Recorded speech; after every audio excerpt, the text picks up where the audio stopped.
আসসালামু আলাইকুম প্রিয় শিক্ষার্থীরা, বরাবরের মতোই আমরা আজকের লেকচারে নিয়ে এসেছি পদার্থবিজ্ঞান নবম দশম শ্রেণীর স্থির তড়িৎ অধ্যায়ের আরেকটি সৃজনশীল প্রশ্ন। আজকে আমরা সমাধান করব রাজশাহী বোর্ড 2025-এর ঘ এবং ঘ নাম্বার প্রশ্ন দুটি।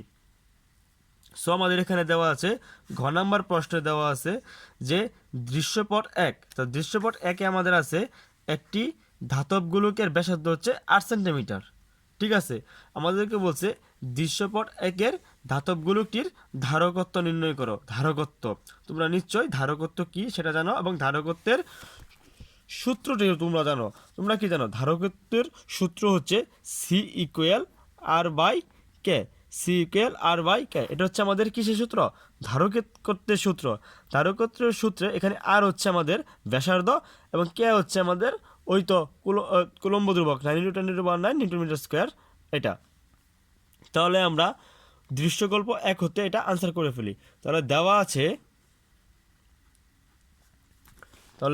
আমাদের দেওয়া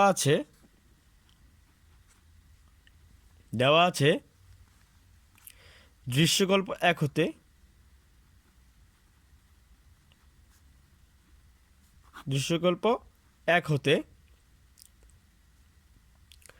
ধাতব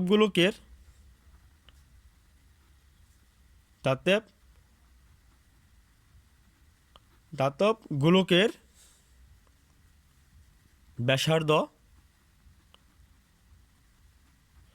আর ইকুয়াল 8 সেন্টিমিটার। তোমরা জানো ফিজিক্সে আমরা সেন্টিমিটারে কাজ করি না, ওটাকে আমাদের অবশ্যই মিটারে নিতে হবে। আর আমরা যদি এটাকে মিটারে নেই তাহলে এটাকে আমরা 8কে আমাদের 100 দ্বারা ভাগ দিতে হবে। তাহলে এটা কী হলো? মিটার। আনসারটা হবে 0.08 মিটার। তাহলে আমরা ব্যাসার্ধ পেলাম। যেহেতু আমাদের ধারকত্বের সংখ্যা হচ্ছে সি ইকুয়াল আর বাই কে, যেহেতু আমি আর পেয়ে গেছি, আমার আর এখন দরকার কে। কে হচ্ছে আমাদের কুলম্বের ধ্রুবক, এটা আমরা নিশ্চয়ই সকলেই জানি। তাহলে আমরা লিখব কুলম্বের ধ্রুবক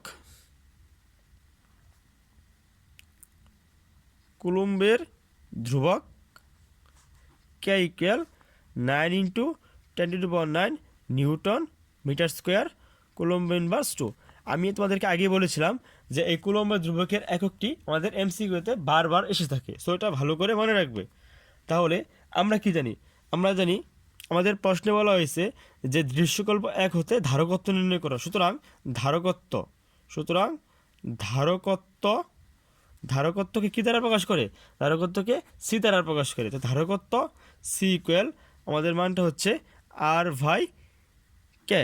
সো এখানে মানগুলো আমরা বসিয়ে দিই। আর এর মানটা হচ্ছে আমাদের 0.08, কে এর মানটা হচ্ছে আমাদের 9 × 10⁹ 9। সো এটার আনসারটা কী আসছে আমরা দেখি। এর আনসারটা আসবে, অবশ্যই আমরা ব্র্যাকেট ইউজ করব। ব্র্যাকেট যদি ইউজ না করি তাহলে আমাদের উত্তরের আনসারটা ভুল হয়ে যাবে। তাহলে আমরা ব্র্যাকেট ইউজ করি, তাহলে হচ্ছে 0.08 ভাগ 9 × 10⁹9। তাহলে আমাদের আনসার চলে এসেছে। আনসার হচ্ছে 8.89 × 10⁻⁻12। তাহলে 8 × 89 × 10⁻⁻12, ওটা অবশ্যই কি ধারকত্বের একক কি? ফ্যারাডে। সো ফ্যারাডে লিখতে হবে। এই ছিল আমাদের এই রাজশাহী বোর্ডের দৃশ্যকল্প 1 হতে ঘ নাম্বার প্রশ্নের সমাধান। এখন আমরা রাজশাহী বোর্ডের ঘ নাম্বার প্রশ্নের সমাধান করব। ঘ নাম্বার প্রশ্ন দেখো কি বলা হয়েছে। ঘ নাম্বার প্রশ্নটি এই অধ্যায়ের না, এই প্রশ্নটি হচ্ছে আমাদের চলতরিৎ অধ্যায়ের। চলতরিৎ অধ্যায় থেকে প্রশ্নটি চলতরিৎ এবং স্থিরতরিৎ থেকে কম্বাইন করে এসেছে। সো আমরা দৃশ্যকল্প 2-এ কী দেওয়া আছে? দৃশ্যকল্প 2-এ একটা বর্তনী দেওয়া আছে। এই বর্তনীতে ABCD 4টা রোধ দেওয়া আছে এবং এখানে 220 ভোল্ট চালিত একটি তড়িৎচালক শক্তি দেওয়া আছে। আমাদেরকে বলা হয়েছে দৃশ্যকল্প 2-এ বর্তনীর ABC পথে ব্যয়িত বিদ্যুৎ শক্তি এবং ADC পথে ব্যয়িত বিদ্যুৎ শক্তি সমান হবে কিনা তা দুটা যাচাই করতে আমাদেরকে বলা হয়েছে। তাহলে আমরা দৃশ্যকল্প 2 থেকে আমরা কি জানি? আমাদের এই বর্তনীতে আমরা কি দেখতে পাচ্ছি? এখানে ABC, এ থেকে সি পর্যন্ত আমাদের শ্রেণী সমবায়, আবার এ ডি সি এটা একটা আমাদের শ্রেণী সমবায়, উভয়টা মিলে আমাদের সমান্তরাল সমবায়। সো প্রথমে আমরা শ্রেণী সমবায় বের করব, দ্বিতীয়তে আমরা সমান্তরাল তুল্য রোধ বের করব, ঠিক আছে। আর প্রথমটা আমরা শ্রেণী সমবায় বের করে নিব, ঠিক আছে। তাহলে আমরা বড় গ নাম্বার প্রশ্ন সমাধান করি। বড় গ নাম্বার প্রশ্ন সমাধান করতে হলে তাহলে ত্রিভুজ এ বি সি অংশের ক্ষেত্রে তুল্য রোধ, ত্রিভুজ এ আমরা এখানে তুল্য রোধগুলো লিখে নেই। এতে তুল্য রোধ ছিল আমাদের 20 ওহম, আমাদের বিতে তুল্য রোধ হচ্ছে আমাদের 10 ওহম, সিতে তুল্য রোধ হচ্ছে আমাদের 8 ওহম, ডিতে তুল্য রোধ হচ্ছে দ্বিতীয় রোধ হচ্ছে আমাদের 7 ওহম। 4টা রোধ পেলাম। আর আমাদের এখানে বিভব পার্থক্য হচ্ছে 220 ভোল্ট, আর আমাদের সময় দেওয়া ছিল আমাদের 10 সেকেন্ড, ঠিক আছে। তাহলে আমরা এ বি সি অংশ শ্রেণী সমবায়ে আছে, তাহলে এ বি সি অংশ আমাদের শ্রেণী সমবায় আছে। তাহলে আমরা লিখব এ বি সি অংশের তুল্য রোধ, এ বি সি অংশের তুল্য রোধ। যেহেতু এগুলা শ্রেণী সমবায় আছে, সো লিখবো আমরা RS1। RS1 এ আমাদের মানগুলো আছে আমাদের R1 এবং R2, অর্থাৎ 20 যোগ 10 ওহম, অর্থাৎ আমাদের 30 ওহম। আবার এটা হচ্ছে আমাদের এবিসি অংশ তুল্য রোধ, এই এ বি সি অর্থাৎ এটা কি আমাদের শ্রেণী সমবায় আছে। আবার একইভাবে আমাদের এডি এবং ডিসি এটাও শ্রেণী সমবায় আছে। আবার এ ডি আবার এডিসি অংশের তুল্য রোধ RS2, এটার মানটা হচ্ছে আমাদের R3 প্লাস R4। তাহলে R3টা হচ্ছে আমাদের 8 ওহম, R4টা হচ্ছে এগুলো হচ্ছে R1, এখানে হচ্ছে R2, এটা আমাদের R3, এটা হচ্ছে আমাদের R4, 8 ওহম আর 7 ওহম, অর্থাৎ এটা হচ্ছে আমাদের 15 ওহম। সো এখন একটা এ বি সি এটা হলো আমাদের শ্রেণীতে, আর এটা হচ্ছে আমাদের শ্রেণীতে। সুতরাং দুটা শ্রেণী হওয়ার পরে কি হয়ে গেছে, সমান্তরাল হয়ে গেছে। তো এখানে আমরা সমান্তরাল শ্রেণীবর্তনী তুল্য রোধ বের করব। তাহলে এইটুক হচ্ছে আমাদের সমান্তরাল, ওইটুকু হচ্ছে আমাদের সমান্তরাল, ঠিক আছে। এইটুকু শ্রেণী, এইটুকু শ্রেণী। এখন আমরা আমাদের বিভব পার্থক্য দেওয়া ছিল, বিভব পার্থক্য দেওয়া আছে। দেখে নেই আমাদের বিভব পার্থক্য কত দেওয়া আছে। আমাদের বিভব পার্থক্য দেওয়া আছে 220 ভোল্ট এবং আমাদের সময় দেওয়া আছে 10 সেকেন্ড। আমরা লিখি, তো আমাদের বিভব পার্থক্য বি ইকুয়াল দেওয়া আছে 220 ভোল্ট এবং আমাদের সময় টি ইকুয়াল দেওয়া আছে আমাদের 10 সেকেন্ড, ঠিক আছে। এইটুকু দেওয়ার পরে এখন আমাকে বলছে যে এই এবিসি পথে ব্যয়িত বিদ্যুৎ শক্তি এবং এডিসি পথে ব্যয়িত বিদ্যুৎ শক্তির পরিমাণ সমান হবে কিনা। তখন আমি মানগুলো বের করে ফেলছি, জাস্ট দুটা সূত্র ফেলে সমান হয় কিনা সেটা দেখিয়ে দেব। তাহলে এবিসি পথে ব্যয়িত বিদ্যুৎ শক্তি, সুতরাং এবিসি পথে ব্যয়িত বিদ্যুৎ শক্তি, এবিসি পথে ব্যয়িত বিদ্যুৎ শক্তি E1 ইকুয়াল,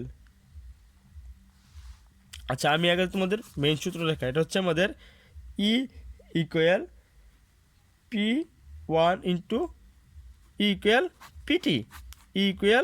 পিটি, আমি আরেকবার দেখাই, E ইকুয়াল পিটি, ঠিক আছে। তাহলে এখানে পির জায়গায় আমরা লিখতে পারি B²/R ইন্টু টি, এই সূত্র।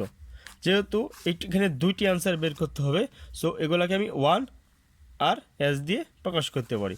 তাহলে E1 equal P1 into T, তো P1 এর জায়গায় আমি লিখতে পারি B² R1 এর জায়গায় যেহেতু শ্রেণী সমান্তরাল ছিল, তাহলে RS1 ইকুয়াল টি, তাহলে বি স্কোয়ার, বি মানে হচ্ছে আমাদের 220 হোল স্কোয়ার, আর এস ওয়ান, আর এস ওয়ানের মান আমাদের ছিল এই যে এটা ছিল আমাদের কত 30 ওহম, তাহলে আমি লিখতে পারি এখানে 30 ওহম, আর সময় তো আমাদের 10 সেকেন্ড।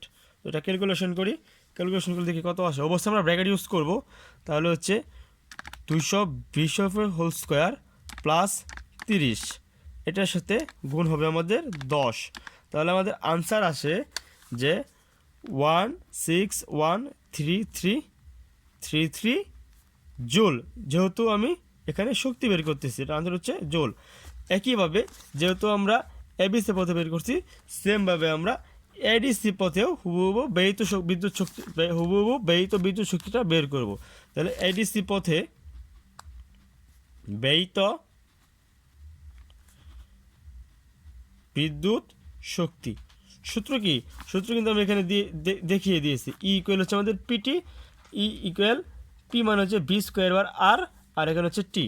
সেমভাবে লিখবো E two equal P two into T, PT মানে হচ্ছে বি স্কোয়ার বার আর, যেহেতু ওটা ছিল এস ওয়ান, এটা হচ্ছে আর এস টু, আর এস টুর মানে হচ্ছে আমাদের 15 ওহম, তাহলে আর এস টু ইন্টু টি, বি মানে হচ্ছে 220 হোল স্কোয়ার, আর এস টু এর মান হচ্ছে আমাদের 15, আর এস টু মান হচ্ছে আমাদের কত 15, আর টি এর মানটা হচ্ছে আমাদের 10। সো এখানেও সেম ব্র্যাকেট হিসাব করে ক্যালকুলেশন করব। ক্যালকুলেশন কি 220 হোল স্কোয়ার ভাগ 15 গুণ 10, এখানের আনসারটা হচ্ছে আমাদের 32.6.6। আচ্ছা, এটা হচ্ছে জোল। তাহলে কি আমাদের ই ওয়ানের মান হচ্ছে এটা, আর আমাদের ই টু এর মান হচ্ছে এটা। সো এটার সাথে এটা মিলে নাই, সুতরাং E one not equal to E two, অর্থাৎ দৃশ্যপট 2-এর অর্থাৎ আমরা কি দেখলাম? অর্থাৎ আমরা দেখলাম দৃশ্যপট 2-এর এবিসি পথে ব্যয়িত শক্তি এবং এডিসি পথে ব্যয়িত শক্তির দুটার মানগুলো কি সমান নয়। যেহেতু সমান নয়, এটাই আমরা লিখলাম যে সমান নয়। সো আশা করি তোমরা, আমি চেষ্টা করেছি যে রাজশাহী বোর্ডের এই সৃজনশীলটি সহজে তোমাদেরকে সমাধান করে দেওয়ার জন্য। আশা করি তোমরা বুঝতে পেরেছো, এবং ক এবং খগুলি আমি আলাদা লেকচারে দিয়ে দেবো। সো সকলেই ভালো থেকো, পরবর্তী ভিডিও দেখার জন্য আমন্ত্রণ রইল।